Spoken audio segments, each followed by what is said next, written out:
Hello student, कैसे हैं आप सभी। स्वागत है आप सभी का आपके अपने YouTube channel education study point पर। और यहाँ आपके लिए सुपर टेट विज्ञान, यूपी टेट, सी टेट की क्लासेस, विज्ञान की तीनों शाखाएं भौतिकी, रसायन और जीव से संबंधित प्रश्नों की श्रृंखला लेकर आए हैं। इसके पहले एक पॉजिटिव थॉट के साथ हम अपनी क्लास को स्टार्ट करते हैं। तो फ्रेंड्स, आज का जो हमारा पॉजिटिव थॉट है वो है, इंसान अगर किसी की मदद करता है तो वो अपने को ये ना समझे इंसान अगर किसी की मदद करता है तो वो अपने को ये ना समझे कि वो बहुत महान कार्य कर रहा है।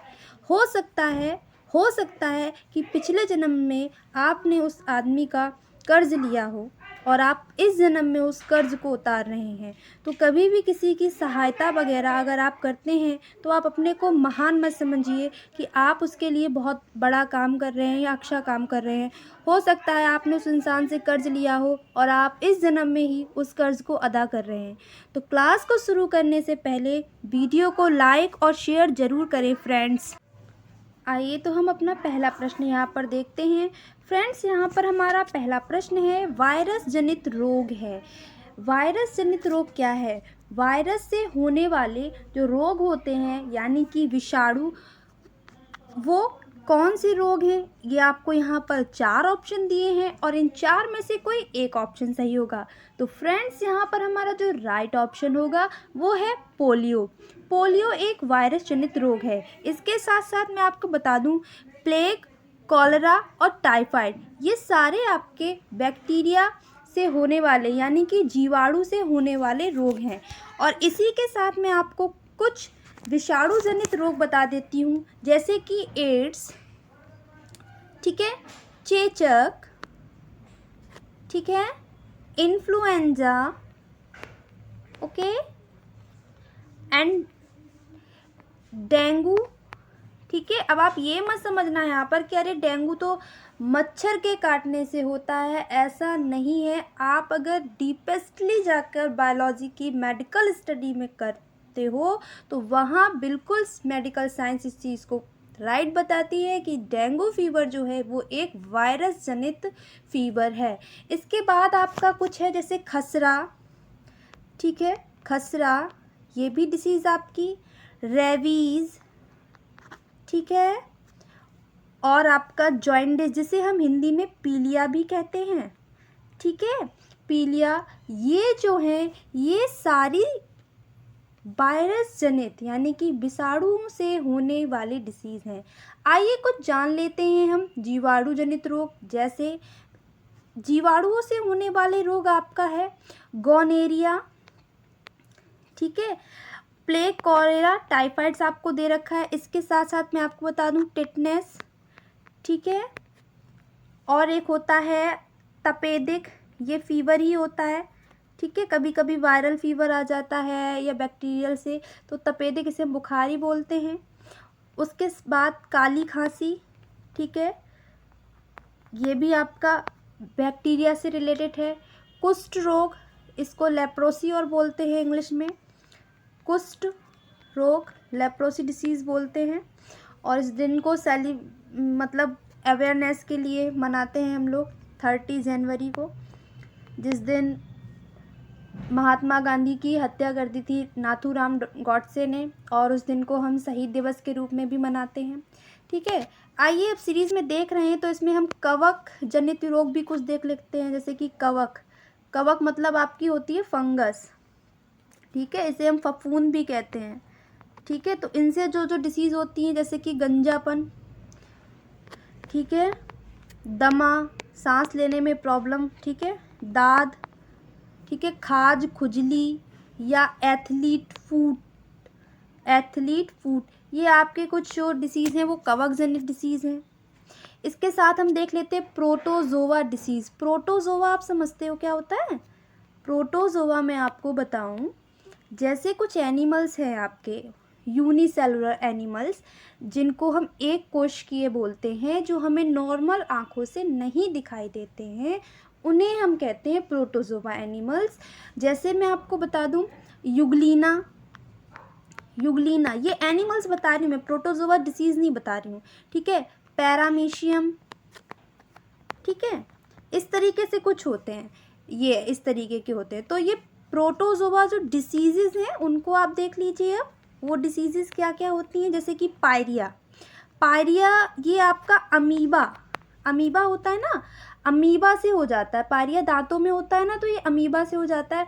कौन सा अमीबा होता है, तो वो आपका होता है अमीबा जिंजीबैलिस, ठीक है।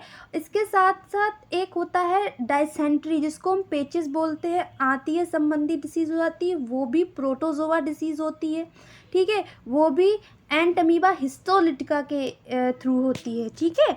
और इसके साथ प्रोटोजोआ जो डिसीज़ है वो काला आजार, ठीक है, काला आजार वो है। निद्रा रोग, निद्रा रोग समझते हो आप लोग, बहुत ज़्यादा नींद आना, बहुत ज़्यादा नींद आना। अच्छा, ऐसा नहीं है कि बहुत ज़्यादा नींद आ रही है तो हमको प्रोटोजोआ डिसीज़ होगी, निद्रा रोग। ये टीएस फ्लाई के थ्रू फैलता है। ज़्यादातर ये डिसीज़ जो है वो देखी जाती है अफ्रीका में, ठीक है, अफ्रीका। इसमें क्या होता है, इसमें आपका जो ब्रेन है ये बिल्कुल साइलेंट, डीपेस्ट, या एक कह सकते हैं हम बहुत ज़्यादा एंथेस्टिक स्टेज में चला जाता है, ठीक है। तो इसको हम निद्रालु रोग कहते हैं। और इसी के साथ जो आपका मलेरिया, देखिए मलेरिया को फैलाने वाला जो वाहक है वो है मलेरिया का मच्छर, एडीज मच्छर, ठीक है। बट ये मलेरिया डिसीज़ जो है वो प्रोटोजोआ के थ्रू होती है, प्रोटोजोआ जीव के थ्रू होती है। Got it. चलिए, और यहाँ पर जो हमारा क्वेश्चन था वो पूछा गया था वायरस जनित रोग है, तो वो पोलियो है, ठीक है। चलिए अब चलते हैं अगले प्रश्न की तरफ। और अगला प्रश्न हमारा यहाँ है, भोजन में निम्न में से किसकी कमी से रतौंधी हो जाता है। समझ रहे हो आप, रतौंधी यानी कि रात में ना दिखाई देना। तो विटामिन ए, विटामिन ए की कमी से रतौंधी नामक रोग होता है। और विटामिन सी की कमी से स्कर्वी रोग होता है। प्रोटीन की कमी से क्वासीकोर नामक रोग होता है। और वसा की कमी से कोई भी डिस्क्रिएट रोग नहीं होता है। फैट की कमी से कोई भी रोग नहीं होता है, ठीक है। आइए, यहाँ हमसे जो पूछा गया था हमने बता दिया भाई, यहाँ पर विटामिन ए बिल्कुल राइट आंसर होगा। अगला चलते हैं, यहाँ पर हमारा है शरीर में प्रोटीन की कमी से होने वाला रोग। अभी हमने पढ़ा था क्वासीकोर, ठीक है, ये प्रोटीन की कमी से होने वाला रोग है। ऑप्शन नंबर 3 हमारा राइट है। यहाँ पे आपको बहुत सारी पल्स दिखाई गई हैं और इसमें सारी पल्सेस में हमें प्रोटीन मिलता है। सबसे ज़्यादा प्रोटीन हमारा जो है ये सोयाबीन में होता है, ठीक है। सोयाबीन में 70%, मैं आपको बता दूँ चिकन से भी ज़्यादा प्रोटीन का परसेंटेज सोयाबीन में होता है, ठीक है। चलिए, शरीर के किस अंग में विटामिन ए की अधिकता एकत्र होती है, तो आपको बता दें ऑप्शन नंबर सी, लिवर, ठीक है। इसको हिंदी में हम लोग बोलते हैं यकृत, ठीक है। इसमें विटामिन ए सबसे ज़्यादा कलेक्ट होता है। चलिए अब चलते हैं अगले प्रश्न की तरफ। और अगला प्रश्न हमारा है, मानव शरीर में पराशरण नियंत्रण करने वाला अंग है। पराशरण नियंत्रण समझते हैं आप क्या होता है। देखिए, पराशरण को इंग्लिश में बोलते हैं ऑस्मोसिस, नियंत्रण को बोलते हैं कंट्रोल। ऑस्मोसिस कंट्रोल का जो काम है वो कौन करता है, तो यहाँ आपका जो राइट आंसर जाएगा ऑस्मोसिस कंट्रोल का, वो जाएगा आपका वृक्क। इसको इंग्लिश में हम लोग बोलते हैं किडनी, ठीक है। चलिए, शरीर में जल की जब अतिरिक्त मात्रा का उत्सर्जन यानी कि वाटर एक्सक्रीट होता है किडनी के थ्रू, तब पराशरण नियंत्रण करने वाला अंग जो वो होता है वो आपका वृक्क होता है। साथ ही साथ इसका कार्य होता है मल मूत्र उत्पादन और रक्त शोधन करना, ठीक है। ये जो है शरीर में प्राकृतिक शोधक का काम करता है आपका कौन, वृक्क यानी कि किडनी, ठीक है। और अपशिष्ट को हटाता है, मतलब जो हमारे लिए यूजेबल नहीं है, जैसे कि यूरिया हो गया, हमारी बॉडी में थोड़ा ज़्यादा सॉल्ट का अमाउंट हो गया, ये चीज़ें यूजेबल नहीं होती हैं, तो इनको हटाने का काम करता है, ठीक है। और इसके बाद जिसको ये क्या करता है, जिसको ये यूथ्रा में यानी कि भेज देता है, यूरिनरी ब्लैडर में भेज देता है। और गुर्दे यानी कि किडनी के हार्मोन भी इसको उत्सर्जित यानी कि एक्सट्री बाहर निकालने में हेल्प करते हैं, ठीक है। जैसे जैसे कि कैल्सिट्रियोल, रेनिन, एरिथ्रोपिन आदि, ये सारी चीज़ें। तो यहाँ ऑस्मोसिस नियंत्रण का जो वर्क है, यानी कि परासरण नियंत्रण का जो वर्क है, मानव शरीर में आपका किडनी यानी कि वृक्क करते हैं। चलिए अगले प्रश्न की तरफ बढ़ते हैं, और अगला प्रश्न हमारा यहाँ पर है, रक्त लाल दिखाई देने का कारण होता है, जो हमारा ब्लड है वो रेड दिखाई देने का कारण होता है। देखिए प्लाज्मा नहीं होता है, क्यों? क्योंकि प्लाज्मा में 45 से लेकर 55% तक वाटर होता है, और वाटर तो वैसे भी कलरलेस है, ठीक है। लोहिताणु, लोहिताणु का मतलब होता है लोहे के अणु, ठीक है। यहाँ पर जो है हीमोग्लोबिन होगा। अब हीमोग्लोबिन क्या है? तो दोस्तों हीमोग्लोबिन एक प्रकार की प्रोटीन है, ठीक है। इसको शॉर्ट में हम लोग हीम भी कहते हैं, और इसी की उपस्थिति के कारण जो हमारा ब्लड है वो लाल दिखाई देता है। रक्त लाल हीमोग्लोबिन के कारण दिखाई देता है, क्योंकि हीमोग्लोबिन नीले पीले प्रकाश को अवशोषित कर लेती है, और जब वे ऑक्सीजन के संपर्क में आते हैं तो ये हमें लाल दिखाई देते हैं। समझ में आ गई आपको बात? चलिए अगले प्रश्न की तरफ बढ़ते हैं, और अगला प्रश्न हमारा यहाँ पर है, प्रकृति के लिए विज्ञान की मान्यता है। मतलब जो हमारी प्रकृति है, हमारा नेचर है, वो विज्ञान को किस मान्यता में रखती है, किस मान्यता के रूप में मानते हैं? तो आपको यहाँ बता दें, प्रकृति जो विज्ञान को है वो वास्तविकता मानती है। अच्छा, वास्तविकता क्यों मानती है? तो ध्यान दीजिए, विज्ञान हमेशा अपने सभी नियमों और सिद्धांतों को बताते हुए सही दिशा में कार्य करता है, ठीक है। विज्ञान एक प्रमाणित विषय है, और उसका एक अपना प्राकृतिक उद्देश्य को जानना है। मतलब क्या है कि इसमें विज्ञान को वास्तविक माना है। क्यों? क्योंकि शिक्षा प्रणाली को विकसित करने पर जो ज़्यादा बल देता है वो विज्ञान है। इसलिए प्रकृतिवाद को शिक्षा का भौतिकवाद भी कहा जाता है, और प्रकृति का सिद्धांत प्रकृति के आसपास ही घूमता है, ठीक है। और प्रकृतिवादी शिक्षा के जो प्रेरता हैं वो मैं आपको बता दूं कौन है। आपने पढ़ा होगा जीवन कौशल और आपके मनोविज्ञान वाले सब्जेक्ट में इनका नाम बहुत आया है, जीन जैकस रूसो, ठीक है। इनको माना जाता है प्रकृतिवादी, और प्रकृतिवाद के शैक्षिक सिद्धांतों की व्याख्या इन्होंने अपनी किस पुस्तक में की है? एमिल में की है। और कब की है? तो 1759 में की है, ठीक है। चलिए हम एक अगले प्रश्न की तरफ बढ़ते हैं, और अगला प्रश्न हमारा यहाँ पर है, जल की अस्थायी कठोरता के लिए कौन सा यौगिक उत्तरदायी है? अस्थायी कठोरता के लिए कौन सा यौगिक उत्तरदायी है? अभी मैं विज्ञान की सीरीज एक बनाऊंगी जिसमें आपका तत्व, यौगिक, धातु, अधातु, अम्ल, क्षार, ये सारे पॉइंट्स आपके क्लियर कर दूंगी, ठीक है। टेंशन ही खत्म हो जाएगी। मतलब 10/10। बहुत से लोग ये कहते हैं कि अरे यूट्यूब चैनल पर पढ़ के 10/10 साइंस में नहीं आ सकते, लेकिन मैं गारंटी दे रही हूँ, मैं इस तरीके से टीच करूँगी आपके 10/10 आएंगे। वो तो मैं ये नहीं कह रही कि 11 आ जाएंगे, 11 नहीं आएंगे, बट 10/10 आएंगे, ठीक है। चले, क्योंकि मुझे पता है ये चीज़, जैसे कि अभी यौगिक यहाँ वर्ड बोला गया है, तो बहुत से स्टूडेंट्स ऐसे होंगे जिनको एक्चुअल में यौगिक की डेफिनेशंस या उसका मीन्स नहीं पता होगा, ठीक है। तो ये जो आपका बेसिक है, एक पहले मैं पूरा एक्सप्लेनेशन लेके आऊँगी अगली सीरीज़ में। यही मेरा टारगेट है कि आपको 1 to 1 सारी चीज़ें एक्सप्लेन कर दी जाएंगी, फिर 0 से हम बढ़ते हैं। आज हम ये प्रश्नों की जो प्रैक्टिस कर रहे हैं ये आपके एग्ज़ाम्स में आए हुए हैं, सुपर टीटी में आए हुए प्रश्न हैं, ठीक है। उस तरीके से यहाँ सीरीज़ बनाई गई है।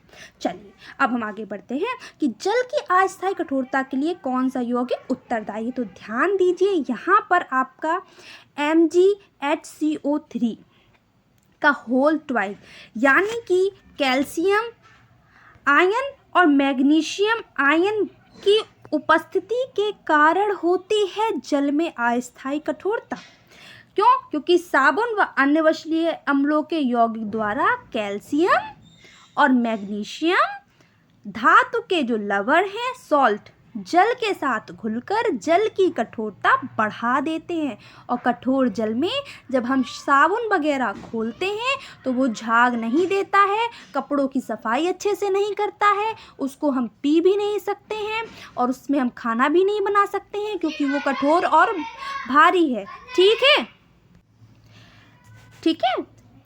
लेकिन कैल्शियम मैग्नीशियम धातु के बाइकार्बोनेट लवण जल में अस्थायी कठोरता के उत्तरदायी होते हैं। तो यहाँ आपका जो है वो ऑप्शन नंबर ए सही हो जाएगा। चलिए अगला देखते हैं। अगला प्रश्न है, निम्न में से कौन सा उत्पादक सड़क बनाने के काम में आता है? तो यहाँ पर है बिटुमेन।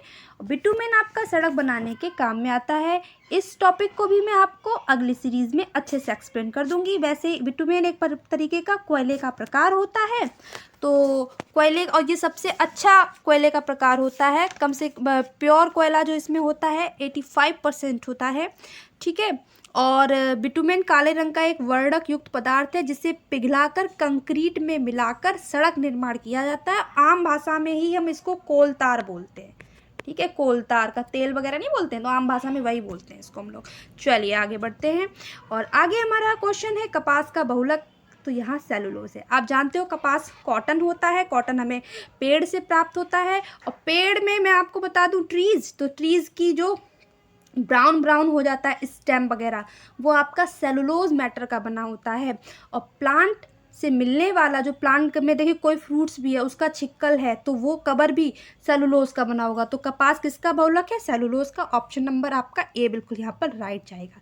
ठीक है, ध्यान रखिए प्रश्नों को आपको किस तरीके से बताया जा रहा है। वीडियो को बहुत अच्छे से सुनिए और बातों को बहुत अच्छे से अपने दिमाग में रिमाइंड कीजिए, फीड कीजिए, क्योंकि एकदम यहाँ सटीक और सही चीज़ आपको बताई जा रही है। ठीक है, इसके साथ ही आपका प्रश्नों की सीरीज़ यहाँ पर ख़त्म होती है। जैसा कि मैंने आपको बताया कि साइंस की अगली सीरीज़ में मैं आपके लिए क्या क्या कंटेंट लेके आऊँगी। तत्व, यौगिक, ठीक है, क्षार, अम्ल, लवण, इनसे संबंधित प्रश्न, इनसे संबंधित एक्सप्लेनेशन, नोट्स, पेन, कॉपी लेके बैठिएगा। अगली सीरीज़ में मिलते हैं अगले प्रश्नों और अगली श्रृंखला के साथ में। वीडियो अच्छी लगे तो शेयर करिए और कमेंट करिए और हमें अपना फीडबैक दीजिए। Thanks for watching.